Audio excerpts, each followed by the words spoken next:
said you did file the exemption. We'll hold here. All right, thanks for mentioning that. Because I do remember that was in July. Yeah, But I'm pretty sure I filed. I think you did, but you have to do it every year, so if you do it in I will January try every year, then you're right. Yeah, maybe. Or maybe, I don't know, maybe the refreshing. Okay, it is 7 o'clock. Can I please have a motion? Let's see, where is We it? just reconvene in open session. Second? Okay, roll call vote.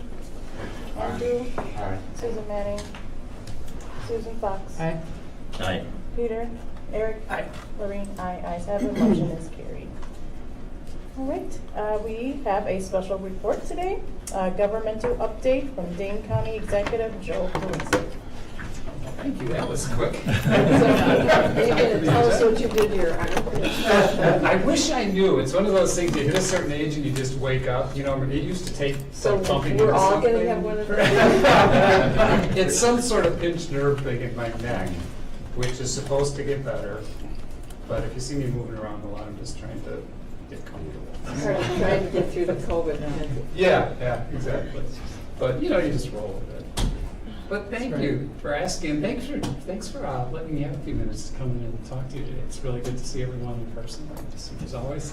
I wanted to stop in today. Last time I was here, pre-pandemic, we were talking about mental health and building bridges program and some of those things.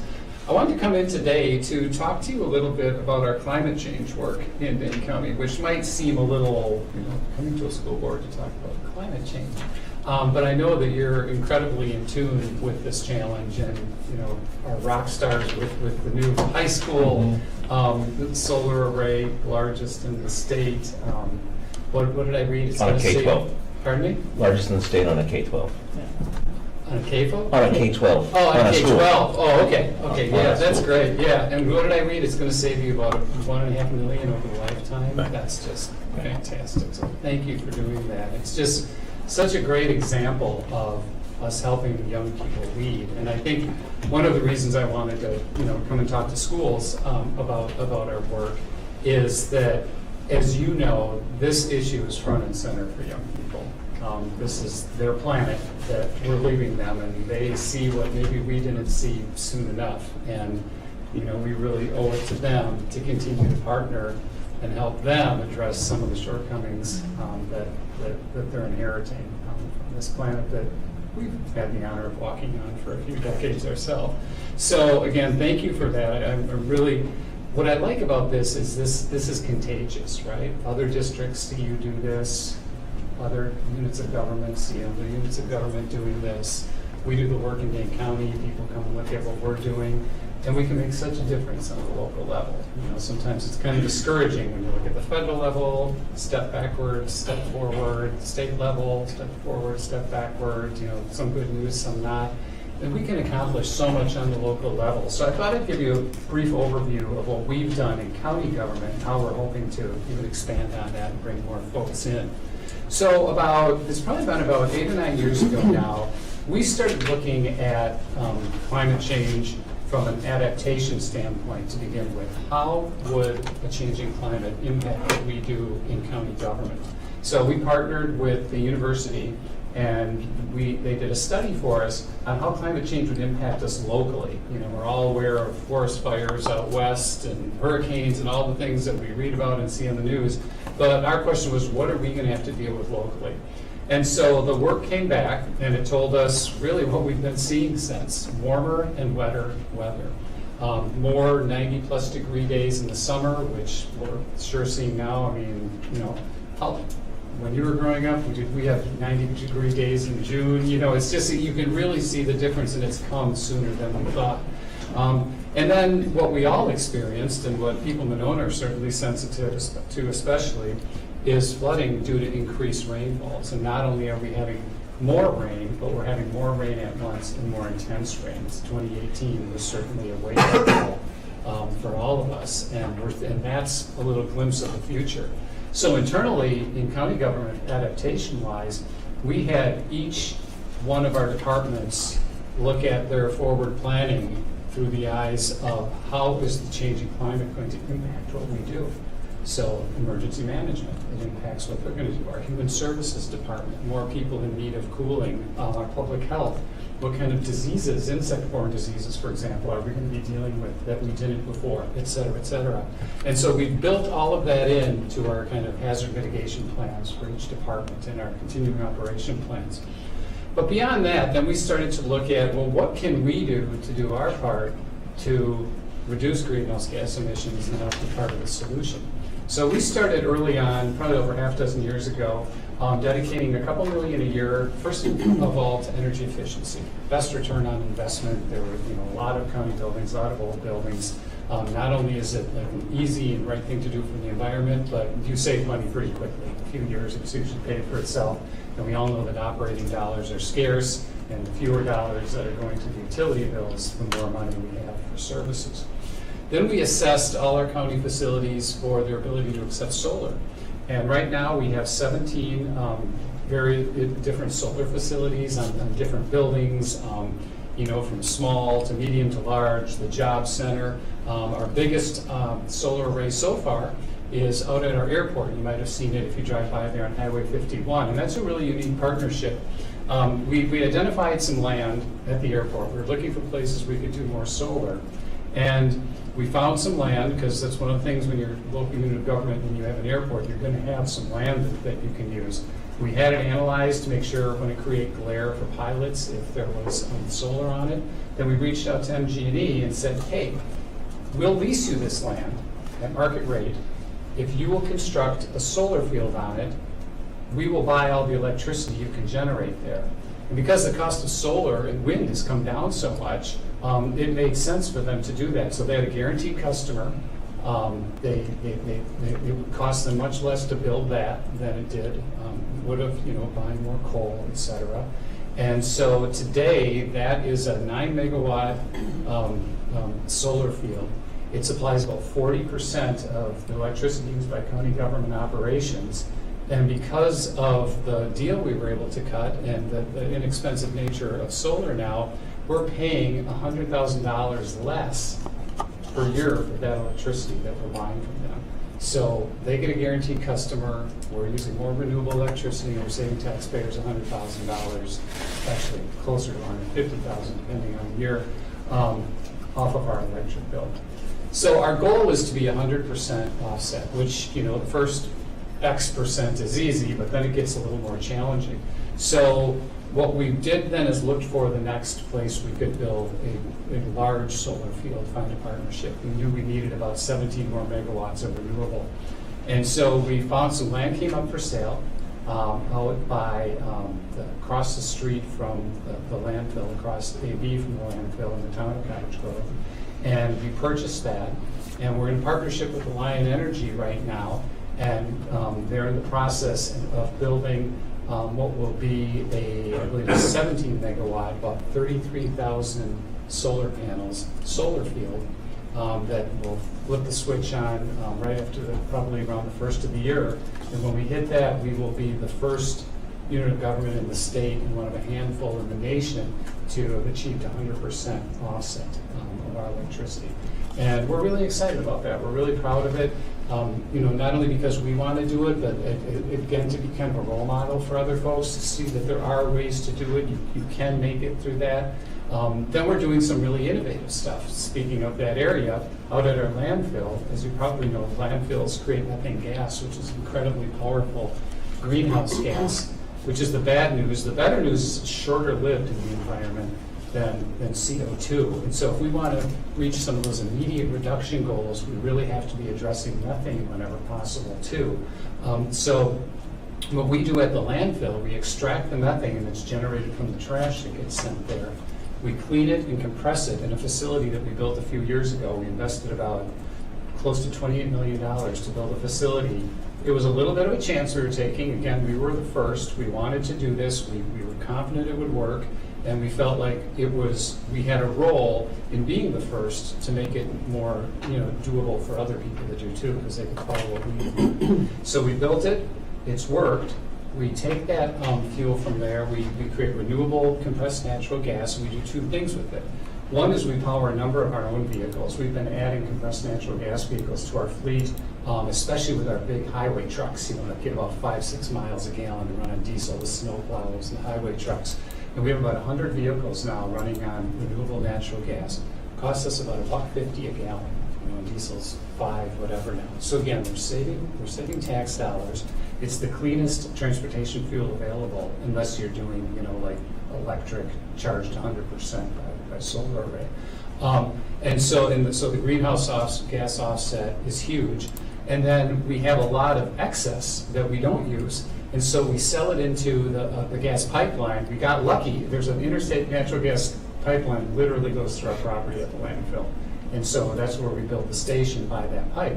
And we sell it, and Speedway buys it because they sell compressed natural gas. And so we get the money for selling it to them, plus there are renewable natural gas, renewable fuels credits that people buy from us as part of their carbon offset, and we get money for that. And so that facility that we build will pay for itself in just a few years. And after that, we will be making millions of dollars literally annually if these prices stay where they are. Off of the gas that we sell there. So another win-win. We're doing great by the environment, we're saving money on our transportation, we're bringing in money for taxpayers. And again, we do about 150 tours a year. We even bought our own air-conditioned bus out at our landfill because so many people are interested in what we're doing. And that's where you get the real benefit, in addition to what we're doing, is that it's a little less scary now for other folks to look at doing this because there's a successful model. So we really want to share all that technology. Then the last piece of what we're doing is, I should say there's one more piece to this. You may be familiar with the concept of dairy manure digesters that we've helped facilitate the development of. We don't own them, but we bring the farmers and the investors together. And these are really good for our lake cleanup efforts because it reduces phosphorus, because phosphorus is removed from the process. But then the manure goes through an anaerobic digestion process, which extracts the methane gas, which is good for greenhouse gas reduction. So what we did for the people who run this, because we want it to be economically viable for them to continue with the digesters, we built an offloading station at our new facility so that people could truck in renewable natural gas and sell it into the pipeline there. And so both of those digesters now have built little mini plants like ours, except smaller, and they take their methane and clean it and compress it, and they're able to truck it in and sell it. So that helps make that. So it's good for the lakes, good for the environment. So it's a really nice loop. Then the final piece is we're looking at carbon sequestration, because on our next goal, because we're going to be 100% renewable electricity, we want to be carbon neutral by 2030 for all county operations. So that includes transportation and heating, everything, not just the electric. And so we're looking at a strong focus on restoration of prairie and wetlands and natural areas to sequester carbon in the soil. And we also have a program called Continuous Cover, which is a grant program to local farmers who want to switch over from row cropping to grazing grasses or convert some land they'd rather not be farming to prairie, again, for it helps our lakes because there's less runoff, and then it sequesters more carbon. So those are the efforts that we've dove headfirst into. We're really proud we've been recognized as one of the top local governments in the nation for our work on climate change. And again, what really drives us and what we want to focus on now is helping other people do the same and spreading the word. So we've created what's called a Sustainable Leaders Collaborative that is the county and local governments, local school districts throughout Dane County. And we get together, and you may even be a member of this. If you're not, we can get you some information. And we get together and share information. Like you all could share how you were able to bring together folks to do the solar at the high school. We have, Oregon has their first net zero school that they built. And what we found is a lot of people came together and they wanted to do this work, but they're saying, well, where do we start? Or can we afford this? And where's the financing? And when you get everyone together who's doing this, you can share that information, and now more and more people are finding ways to implement these programs. McFarland's building a net zero municipal building as we speak. So it's really exciting. You know, sometimes it's easy to get a little overwhelmed by everything that's going on in the planet, certainly the climate change piece of it. And when you feel like stuck on the federal level or state level, to know that we can do so much at the local level and that we can build momentum and share that momentum, and you see more and more local units of government and school districts that do this, the difference it makes. And I think as importantly, especially for school districts, to be including the young people and giving them hope and empowering them and showing them that they can make a difference, you know, and really standing beside them and letting them lead and helping them find their way. So that's some of the things we're up to in this area. If you want more information, you know, more detailed information, please, anyone, feel free to follow up with us. We have a great Office of Energy and Climate Change. I forgot to mention that. We created that a few years ago. We have Kathy Coons is the woman who's the director. She's a rock star. And really we focus on helping people implement policies that they want to implement around efficiency, renewable, et cetera, and helping them figure out how to do that. So that's kind of where we're at. If you have any questions now, I'd be happy to answer. Or like I said, always happy to follow up in more detail on anything that might come up. I have a question. Yeah.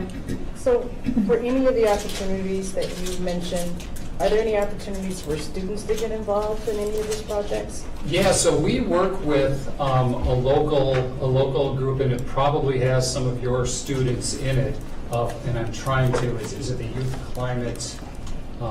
Boy, if they're watching, I'm really sorry. The name's escaping me right now. Yeah, we worked with them in different high schools around, and we welcome their participation. You know, because we want to hear their ideas. We want to hear how they've done it. You know, as you know, a lot of these efforts in schools have been started by the students, right?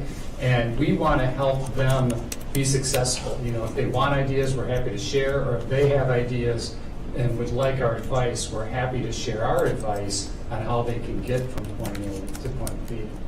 Great, thank you. It's the Dane County Youth Environmental Committee, and yes, Thank we have, Yeah. the Monona has three Yeah, they're great. students who are heads of that committee. Yeah. Peter? Well, first of all, thanks for coming and talking about this. I do appreciate it. I'm glad you mentioned Kathy Coons, because the resource she's been provided, she's a great resource, and we do appreciate that Dane County has that, making that resource available. And I mean, the issue is, as I see it, the issue is that school boards, school districts, they're educators here. Yeah. And this stuff doesn't happen because it's out of the wheelhouse. Nobody's done it. It's, we're always working on things, and taking on something new is a big challenge. And so having leadership, showing people how this can be done, somebody has to do it once, and somebody has to show that it can be done, and then you can do that. And I also appreciate the emphasis on students, because there is a lot of anxiety among young people today. Yeah. And I think it's it's clearly there's some ill effects that we're seeing. And so not only doing things, but actually reaching out and letting people know that we're moving forward on things is a really important aspect to this, particularly in the school community, but just to the public in general. Letting people know that we're moving forward and we can do things with this. And I was wondering what you did with your extra RNG, and now I know. Yeah, that's it. And thank you, because I know you've been a leader in a lot of these efforts. I really appreciate it. And you probably we have a lot of resources in our community, and it just makes it easy to do that. So well, you all probably experience what I do too. It's you want to go in there and help young people and give them hope, but I leave so inspired by them when I work with young people on these issues, and that's what gives me hope, because they know what they're doing, and they've got it together, and they know what needs to be done. So. Right. Okay. Susan? And thank you very much for coming. Sure. And I appreciate you mentioning the flooding issue, Yeah. because, you've been down to with us. Yeah. I would get this phone call saying, what's the water level in your backyard? Yeah. And we've had students involved in these issues, so they've actually seen those effects and how that affected homes. So I appreciate you mentioning that, because the students that have been involved with this have actually been down there and sandbagged. And they know Yeah. what that feels like. Yeah.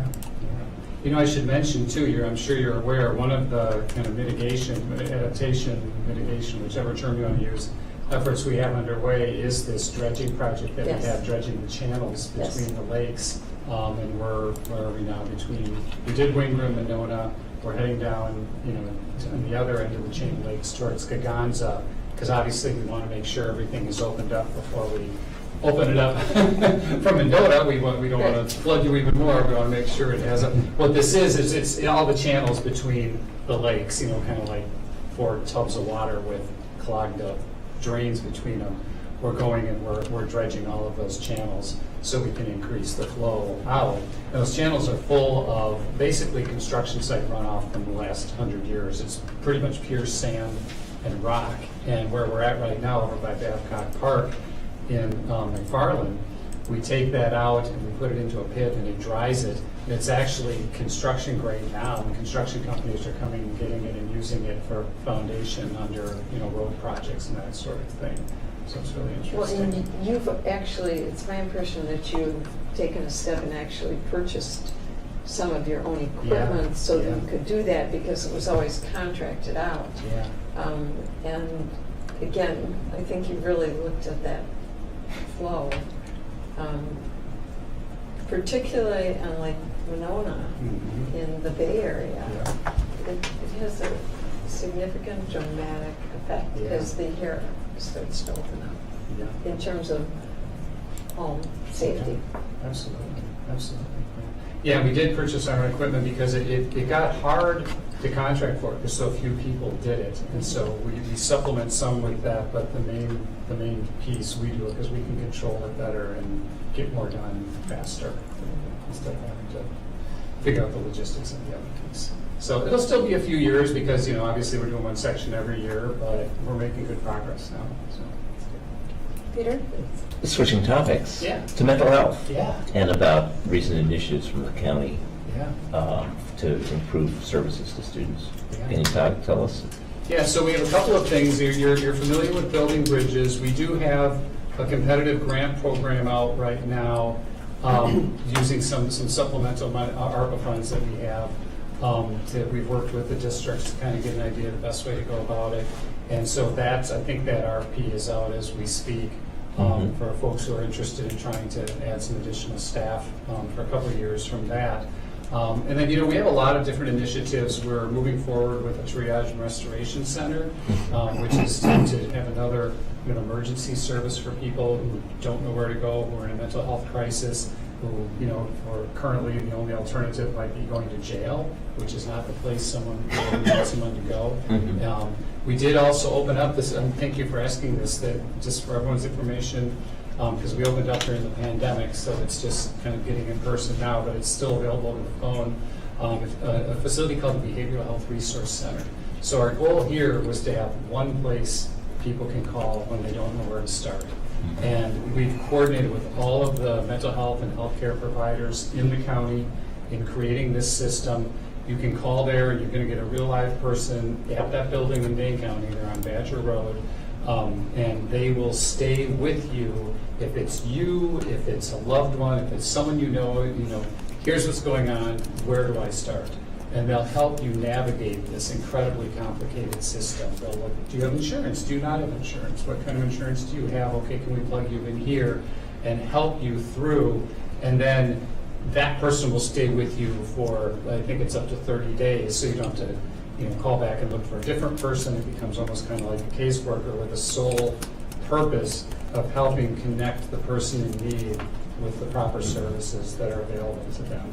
So again, we've had people who have had loved ones involved in the mental health system for years, and during a crisis still weren't quite sure who to call. And the Behavioral Health Resource Center is that place that you can call. So I don't have the contact information with me now. I'm sure you can Google it, but feel free to reach out to my office if you want more details on it. I think so. Susan? I just want to add to that too. It's been great to have that resource piece and to have, again, to have the bridges work. I think Chris is back there. Yeah. How long, we had how many slots, and we filled those slots in like a year? Yep, we've had a full roster even through COVID with building bridges. It's been great. And I'm glad you mentioned the Behavioral Health Resource Center. I will say that's probably the single most the resource that between my colleagues, our families, our students, during this most trying time when people cannot get help or get answers or get calls returned, I will say we've had such an amazing experience with people who use that to talk to a person, to get, even if it's the answer is there's a waiting list, they get them to that point. So it's been noticeable across the county, as far as from our lens, that's been a very helpful resource for our families and yeah. That structure has been absolutely great for us, particularly in the last 2 years. And one of the difficulties is that you have a Katie Schmidt at Child and Adolescent Psych Facility, and it's full.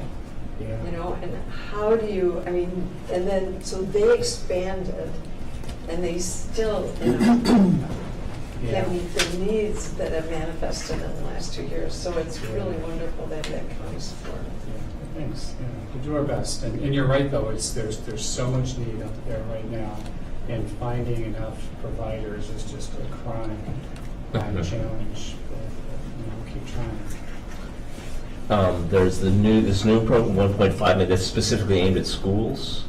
Yeah. The program I mentioned with the ARPA funding? Yes. Yeah. And that's specifically aimed at schools, right? Yeah, school districts in Dane County. Okay. Yeah. And for staffing to provide. Right. It's specifically to add staff to provide direct help. Similar to building bridges. Hopefully, we work in conjunction with them. It's great to hear that comment about building bridges. Thank you. Yeah. Oh, I have literally never had a complaint about building bridges. People love the program. It's a lifesaver. If we could fund it 10 times over, I'm sure the system could absorb it, the needs there. But it's just, we're so grateful. It's a wonderful partnership. I appreciate your emphasis on mental health, and you've really made a difference. It's kind of exciting. Thank you. I appreciate it. All right, we have no other questions or comments, so thank you so much. Thank you for the time. I really appreciate Yeah. it. It's so good to see you all. Take care.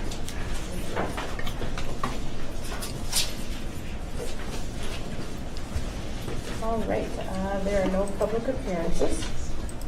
Can I have a motion for the consent agenda? I'll move the consent agenda as presented. I'll say it. Okay, roll call vote. Andrew? Aye. Susan? Aye. Susan Fox? Aye. Peter? Aye. Eric? Aye. Lorraine? Aye. Have it, motion is carried. All right, next, there are no correspondence and announcements. Next are administrative reports. Recognition, excuse me. Yes. Okay, so we do have some recognitions this evening. Congratulations to Terry O'Neill on being named the July School Nutrition Superhero of the Month by the Wisconsin Department of Public Instruction. Terry is much more than an administrative assistant to school nutrition. She is the glue that holds all of our school lunchrooms together. We are so lucky to have her. Thank you to Terry for all you've done to serve the district.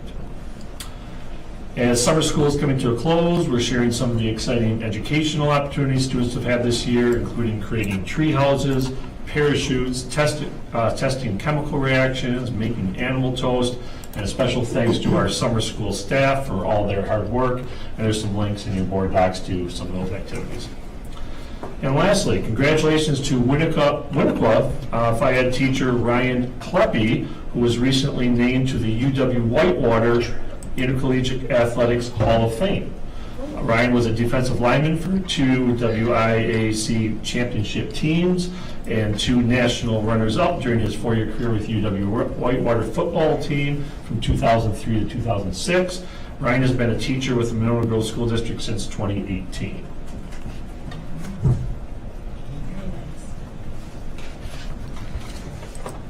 All right, next are administrative reports. Director of Business Services, Mark Powell. Yeah, I provide you with just a quick memo indicating what our updated state equalization rate will be. DPI July 1 always puts out an estimate, and just letting you know what Jared had used as a placeholder in his budget that he presented on the 22nd. He had $15.6 million, and the current estimate from DPI is 17.2. So we will be getting some additional, as of now, depending on everything plays out, that when they do the final calculation, getting 1.6 more, which, emphasize, it's not additional money. It just helps lower the tax burden for the taxpayers. So we'll know what the final number is on October 15th. Usually they're certified by then. So we have to get all the third Friday counts and the final budget, annual reports and everything, so DPI can do their calculation. So that's kind of where we are now. And that's the number that I will be using when I revise the budget for the annual meeting. So. It's good news. Peter? The best way to put that is to say we're getting $1.6 million in property tax relief. That's true. True. Yeah, we're not getting any, yeah.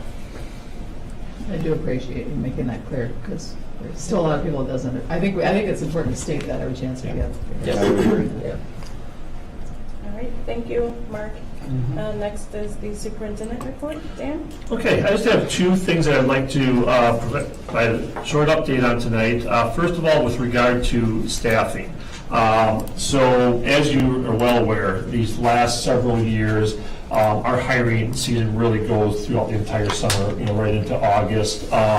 And it's really been, I think since Act 10, of course, a much more mobility with teachers, and a lot of things have changed. So I have some numbers for you just at this point to share. Certainly as we wrap up the hiring, we can share more moving forward. But essentially, when you look at the number of resignations, retirements, and so on, those are fairly close to in line with what we've seen in the last several years. So there hasn't been a jump in that.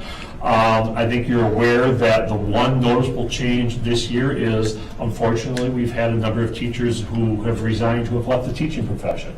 And I think that's just a state of some of the challenges that we're facing today. But I think as we look at the hiring right now, as has been the case the last 2 years, our applicant pools are very shallow, but we also feel very good about the hires that we've made. So even though we don't have a large number of quality applicants to choose from, our principals are really happy about the hires that we've had at this point. There is a little bit of concern on some of the positions that are still unfilled. We've always, every year, at the end of the day, been able to fill every position. In some cases, it might mean some emergency licensing for some positions. And so we have a few right now, hard to fill ones that we're kind of starting to look at plans of what if we can't, fill. But we're going to, continue to be diligent with the, hiring process, and certainly keep you updated as we get into August, where we're at with that. But that's kind of the general, the status, I guess. What are those hard to fill positions? Special education is probably the glaring one where we have several openings right now. Computer science is a challenge to fill. Those are the two that come to mind right now, the most challenging. Questions on staffing at this point? Okay. Well, I just kind of comment. Yeah, I think we do want to look at this as the trend, and we also want to keep track of, as we can, of why teachers are leaving after time, because we can serve as a sentinel for problems that are developing wayward in the district. Yep, absolutely.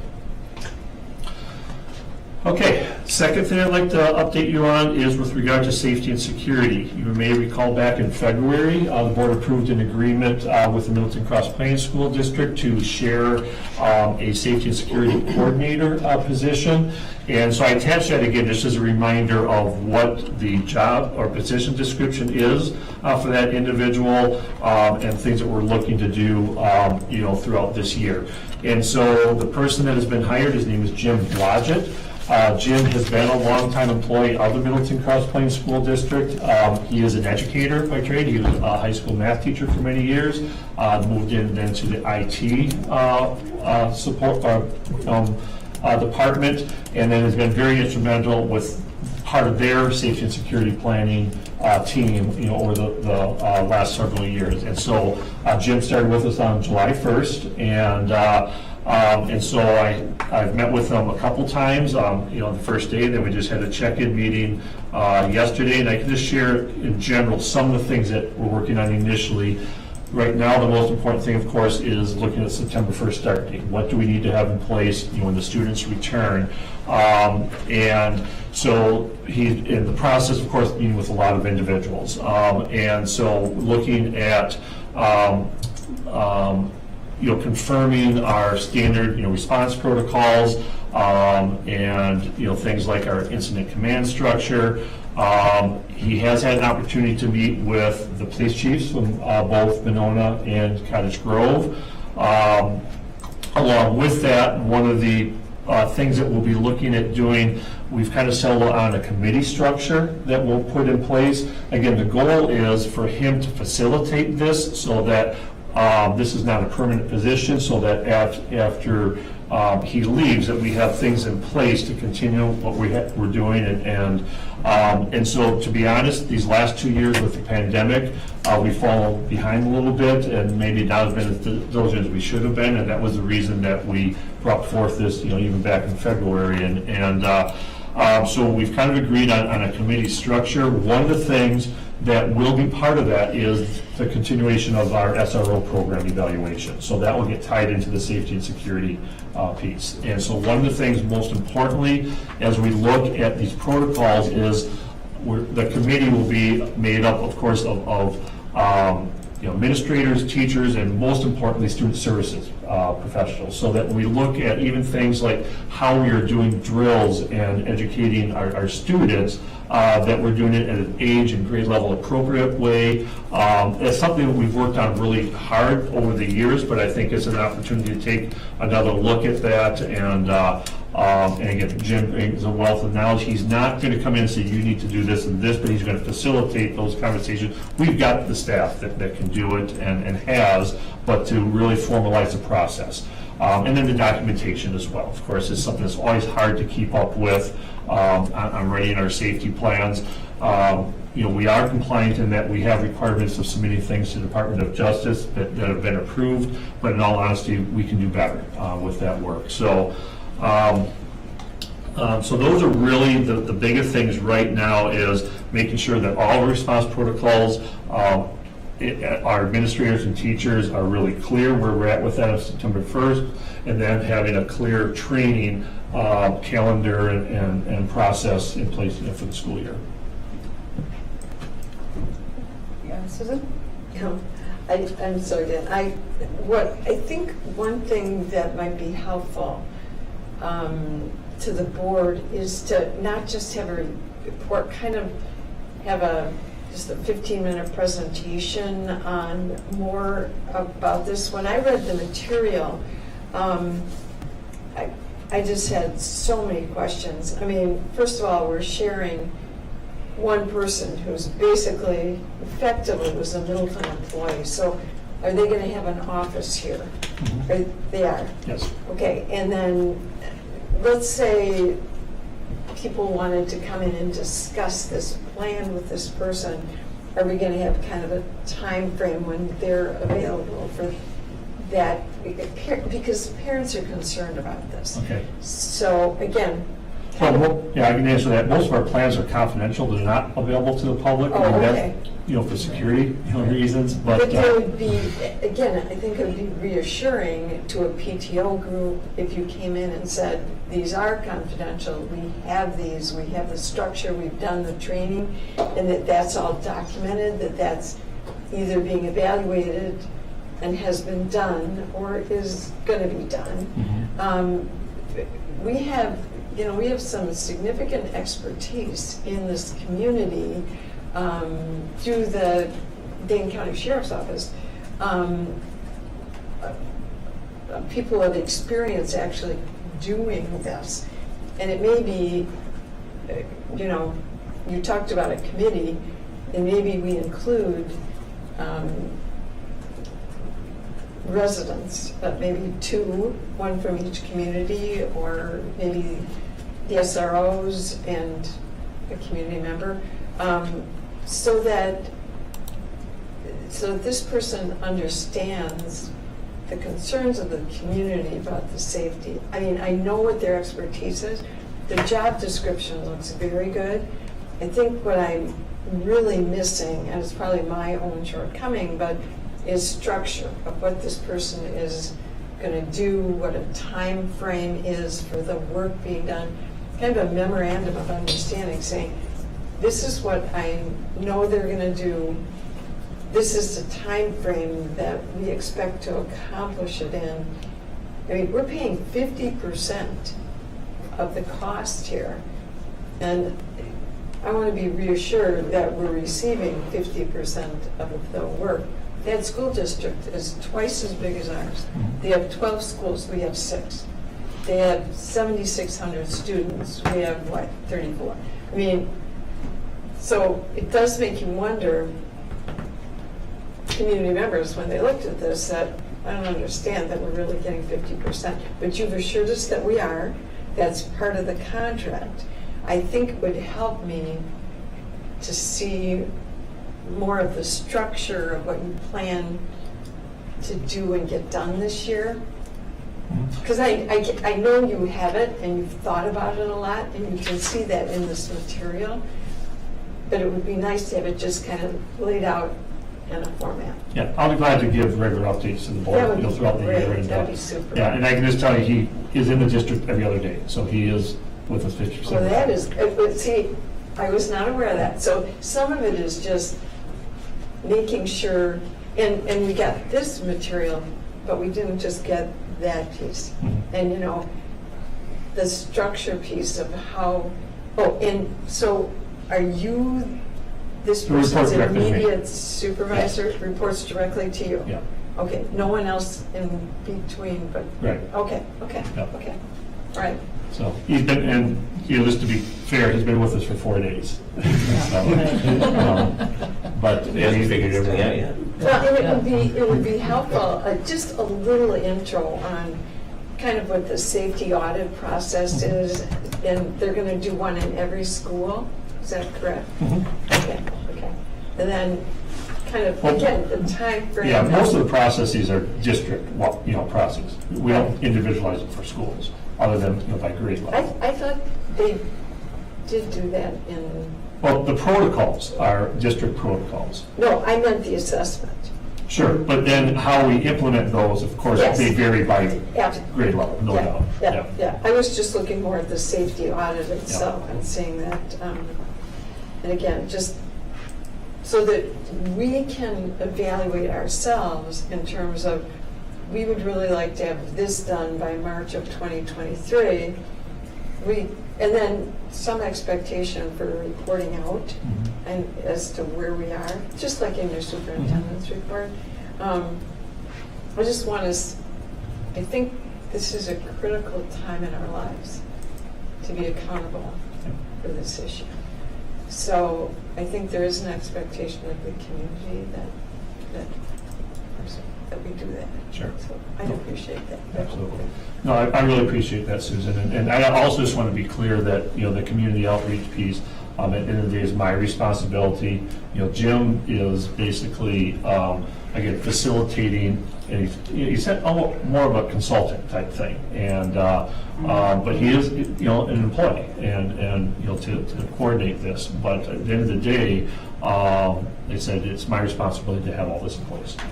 To Susan's point, I mean, it is in our community, right? We're seeing more and more violence. And where do you, if parents have questions or concerns about their child, where we point them to? Yeah, so, that's a great question, and I think that's part of where we need to really make sure that it starts with the training of our administrators and our principals. So the principals are always the first point of contact for parents about, any questions about anything to do with their building. But I think there are some things then that would be considered kind of district-wide, and that's where, Katie has a role working with me on that as well. So, but I think any parent that has a question, the first thing I would do is point it to their principal. Or me. Yeah, well, I was just thinking as I was listening that, one kind of easy way is to just write in the beginning, is just write a little short blurb, even in the newsletters that go back that say, this is what we're focusing on this year, we've done this, and And then it's short, because I know a lot of people don't read the newsletters, or they skim through them, but so it's short, but main Kate knows how to do that. And then you could do updates there periodically too. I think you reach more parents that way than you do through APOs, frankly, so, yeah. Great, I think that's. Okay, no other questions? All right, moving on to board reports.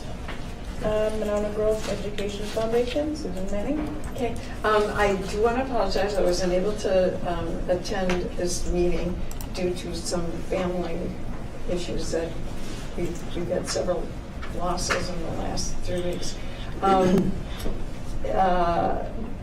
I just asked for notes from Dan, so if you have anything to add, that would be just great. So basically, in their old business, they're discussing their bylaws about basically adding new board members and increasing their number of board members. Part of the impetus to do that is that they want to try and merge in the snack program from Cottage Grove, and that would add 2 people as well.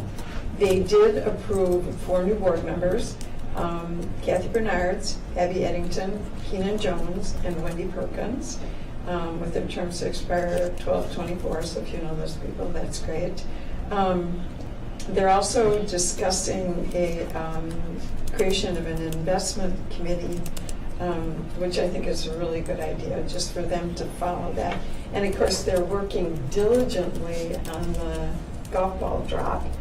And interesting enough, and to say thank you to if you have contact with any of these people, Boardman Clark has already sent their check.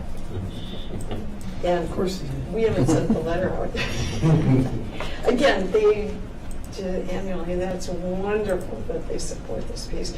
And the scholarship work that the foundation does is absolutely, and the work for students and grants is incredible, just incredible. So, anything I missed? Oh, that was it. So, as Susan mentioned, most of the conversation in this meeting was about the bylaw changes. And so you've heard from Susan's reports every month. I think just to summarize the work that they've been doing, for years, they've been supportive of us with teacher innovation grants.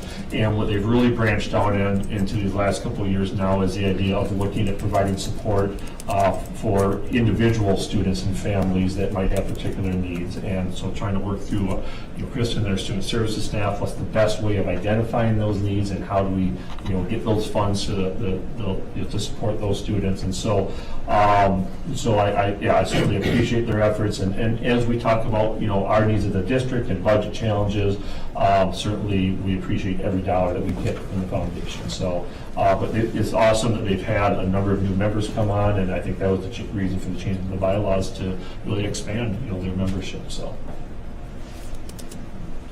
Thank you.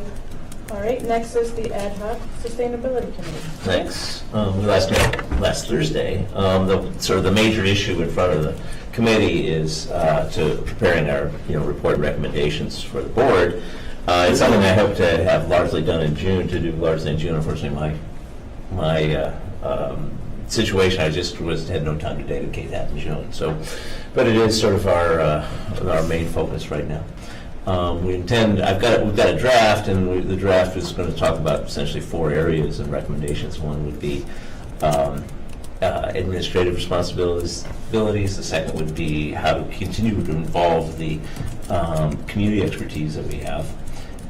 Third thing would be just a short-term, sort of next year's kind of project, next step, and then a longer-term roadmap would be the 4th item.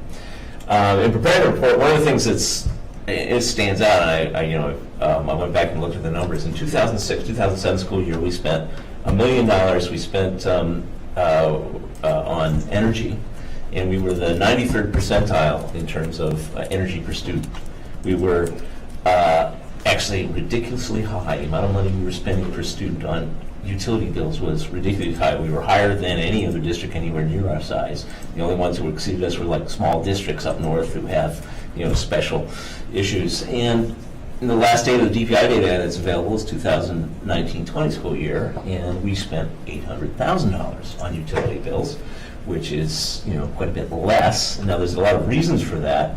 But the important thing is that we're now 45th percentile. We're below the average in spending per student in the state of Wisconsin. So there's a lot of reasons we've made a lot of progress, but the point of that is, and the 800,000 is not in inflation-adjusted dollars. It's actually a lot more. The savings are actually a lot larger in reality. But the importance of that is, what we can do by paying attention to this, what we can do to the budget of the district is important. If we were still in the 93rd percentile, we'd be another $600,000-700,000 in the hole right now compared to where we are. So it does display the importance of looking at this issue and continue. Just one factor is the financial piece of looking at this issue as we move forward. So we're hoping that the recommendations will give us a way to move forward on those things, and that we can continue the efforts, and the district can continue these efforts that they've really been working on for quite some time. But we can show, those numbers show the importance of what focusing on this issue can do. Any questions? I was a little surprised. Running that data, it's a little complicated. It's a little difficult and time consuming to collect the DPI data and put it in a format that we can use and compare all the school districts. So I haven't done it in a long time, and so I wanted to do it again. And I was very pleased and surprised to see that we had reduced it so much, and not just the absolute value, but the fact that we're now below the median for the state of Wisconsin. Thank you, Peter, and we look forward to your report. And you said that'll be for next board meeting? I'll let you know. We're working on it this summer. We still got some work to do on the draft. And let's see, what is it? July. Next board meeting in August. We'll get to it. Goal is to get it as quick as we can. But there's sort of a number of moving parts. Okay. All right, next is, did you have questions? No, I guess it was, I was just thinking it was interesting as I was listening to you talk about how much we reduced the energy costs, and that's even before the solar panels. That's right. So Yeah. that's the stuff we've been doing over the years, so it's nice to know that's all been making a difference. Right. Yeah. Exactly. The big factors in that is the energy efficiency stuff we've done, and also a big factor is moving. We've built some surprisingly efficient schools lately, and Granite Ridge is about 50% of what the EPA's benchmark for an Energy Star school is, in what they call EUI, energy usage intensity. The estimates, and we don't have the actual value, but it's actually 50% better. If you went to the EPA and say, how should I build a school today? The energy usage of that school is 50% of what that number is. Granite Ridge and Glacial Trumbull have actually made a big difference as part of that. So. Peter, so I think I just wanted some clarification. So I got to participate in a portion of the meeting. And so you indicated that you were completing the charge for this, and then you were considering to be an advisory board for administration. It's something I'm talking about. I want to have some further discussions with Dan and Mark about what we want structure to look like, and make a recommendation to the board so the work can continue, so we can continue to move ahead on this. Okay. And sort of what the best way structure for that is. Susan? So Peter, I just know that there's a lot of really great things that we've done. So is there any way that the board is going to get at least a summary report by August? Is that? Well, I'm hoping to get that done. We got one more meeting in July, and then. No, we're done. This is our only meeting. This is it, yeah. No, we have one more meeting. Oh, you do? We have I'm one more sorry. meeting in Sorry, July, and then we can talk. Just because Yes, and we will what you're summary. doing is great. Well, except that a lot of this stuff, a lot of the things I've talked about that have helped so far have predated the committee. I can't even get from the DPI financial data for any newer than 1920. because that's what they have on their website.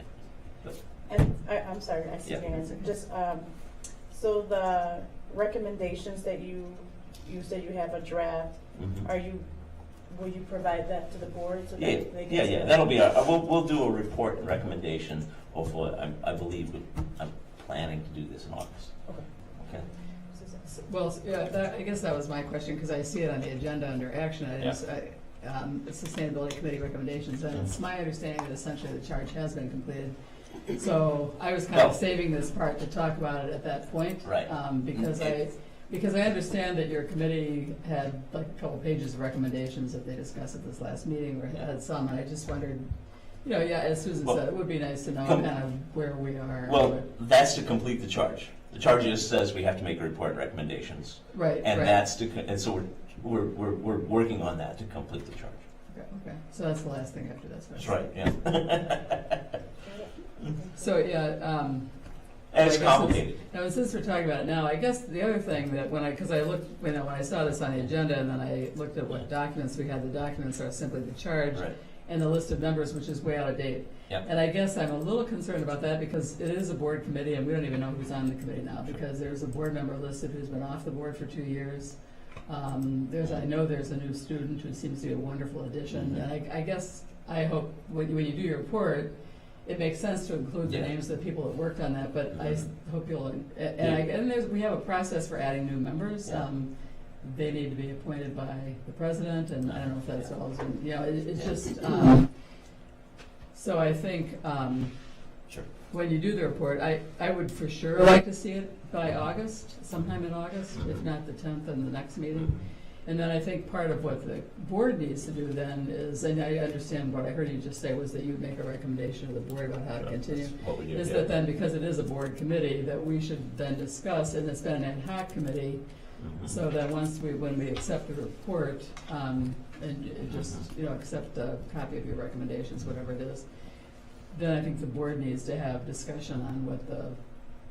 what the future of the committee is. And I understand that you're going to be talking to Yeah. Mark and Daniel, so you'll come with a Yeah, recommendation. because, and this is because it's sort of when we took on the solar project, sort of the scope expanded a little bit. But what Right. we're doing is stuff that is some of what we're doing, because of that sort of expansion, is stuff that's sort of administrative rather than board. Right. And the question is how to handle the right way to do that. Well, I think that's one of the things, is that it is a advisory committee to the board Exactly. right now. Yeah, exactly. And so I don't know if that's the best way to have it set up. And as an advisory committee, it cannot be directing staff to do various things. It can't direct teachers to do various things, that sort of thing. I mean, that's not the role of an advisory committee. That's correct. So I think it's important to have that clear as well, and just have a clear Right. charge. I just feel like it's kind of, You- the exception was because you have wonderful expertise on that committee, and Mhm. when Ken Walls became Yeah. aware of that grant opportunity, and you guys Jumped on offered it. to do that, we authorized you to do that project. Normally, that's not what an advisory committee would do. Correct. However, there wouldn't have been the Right. capacity on the staff to do that, so greatly appreciated that the committee did that. But then I think it's important not to think that means that you can continue to do Yeah. that kind of work. You're absolutely right. Okay. You're I just absolutely, wondered. you're absolutely right. Yeah, so and that's a discussion I hope you're having. There's with the it's committee. exactly the discussion we're having. You're exactly right. It's exactly the discussion we're having. I do think we do want to take advantage of folks. We as a district, not a committee, people like Ken Wall. Oh, sure. We want to find a way to continue to take advantage of them, then we do have to seriously look at the roles. I mean, this whole thing evolved, and because of this project, and it's like you have this opportunity, and you just have to find a way to do it. And so we had this opportunity, we found a way to do it, but there is an acknowledgement that this is not really the role, and we really need to understand it, and we really need to do it right going forward. And the other important thing is we don't want to be reliant for progress in this district on citizen volunteers, because that can be ephemeral. That can be, dependent on, somebody leaves, somebody can't do this anymore. We really want to institutionalize progress, so that as we go forward, we make progress, it's sort of automatic, it's part of what we do, rather than having this group, pushing. Right, well. And that's the other part of this, is that we want to make sure that we have a functional arrangement that is the appropriate administrative responsibilities and roles, and, the context of the community and reliance on the community is in the right place, so that we can make sure that we continue to make progress. Because I'm the first to acknowledge that the way the structure is set up is not really sustainable Right. as an organization, because it depends too much on individual contributions, right? And we do have that new board policy, which I think does add, it does spell out that there is a responsibility on the part of the district to look for opportunities Yep, for right, sustainability. exactly. So we've got that now, so I think it is clear that that is part of our staff role, and that's where the work really belongs, is with staff. So I think Exactly. when you get your recommendations. so- Staff work belongs with staff. Correct, right. Right. But it's great that they can, And there's a board- they can utilize this expertise as well. Right, right. Yeah, exactly. Okay. But you're exactly right. Staff work belongs to staff. And I'm the first person to acknowledge that we got to a place Right. because we sort of had a need, and we did it. And that's fine, but we want to make sure we do it appropriately going forward. Okay. Did we just do possible action item 4? No. Well, no. You did not. You should, because that show sound like that.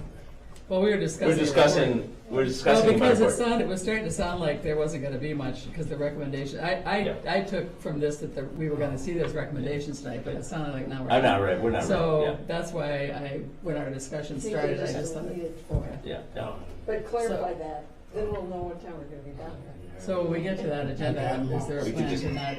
Yeah, we don't have to discuss it. Because there's something to Yeah, discuss. I mean, we So- just discussed it. I would really encourage, without a formal action, that August sounds great to me. I was gonna just. I'm gonna, we're working, yeah, right. Can we solidify that we can have it That's August? a month and a half away, so. That is a month and a half away. I'm happy to work that, but I've got, Just do it. personally, Yeah, just, I don't want to make a personal commitment because of some other things that go on right now. So I don't know, I might have to take some time off and so on. So that's why I don't want to commit to August, because there's some issues and some family issues that took a lot of my time in June and the again. So I'm a little reluctant to make that commitment. But Okay, I hope you understand. I understand. Yeah. All right, we can move on from that, Okay, thank you. thanks. All right, possible action items. Can I have a motion, please?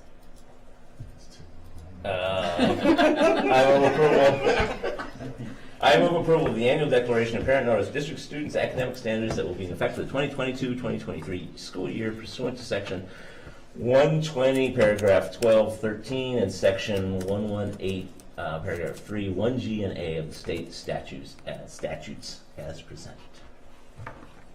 Second. All right, any further discussion? It's 118.30, but. What did it's I not say? Paragraph 3, it's 30. Oh, I'm sorry. You're right. It's Just so it's paragraph like that. 1G, Yeah, right. It's just, yeah. But otherwise, yeah, that's right. So if that gets corrected in motions, just so we have the right word. Okay, any further discussion? Okay, roll call vote. Andrew? Aye. Susan? Aye. Susan Fox? Aye. Peter? Aye. Eric? Aye. Lorene? Aye. Ayes have it. Motion is carried. And if I can just comment on that, that's essentially the motion, we've placed these standards on the district website, and this is a notification that they're on the district website for people to look up, and there's a link in the public content section. Thank here. you for clarifying. All right, next is, well, I guess, we do a motion. I move approval of the use of an expulsion hearing officer for 2022-2023 as presented. Second. Okay, any further discussion? Okay, roll call vote. Andrew? Aye. Susan Manning? Aye. Susan Fox? Aye. Peter? Aye. Eric? Aye. Lorene? Aye. Ayes have it. Motion is carried. All right, can I have a motion for the next one? Oh, Go okay. ahead, Susan. Oh, wait. Oh. consortium director contract. Sorry. I move approval of the 2024 Dane County School Consortium Director contract as presented. Second. Okay, any further discussion? Roll call vote, Andrew, Aye. Susan Manning, Susan Fox, Aye. Peter, Aye. Eric, Aye. Maureen, aye, ayes have it, motion is carried. And I just want to mention, this is really a great setup for us. It's been very helpful with a very strong, good leader. All right, and then Skipping four. we're Four is skipping gone, four. right? Yep. And we'll do. All right, and no discussion items, and then future meeting dates. So it's not posted on the, we have our regular board meetings in August 10th and 24th, but we do need to schedule a special meeting for the superintendent evaluation. We had looked at tentatively doing that on Monday, August 1st at 6 o'clock. Okay, so we'll confirm that date.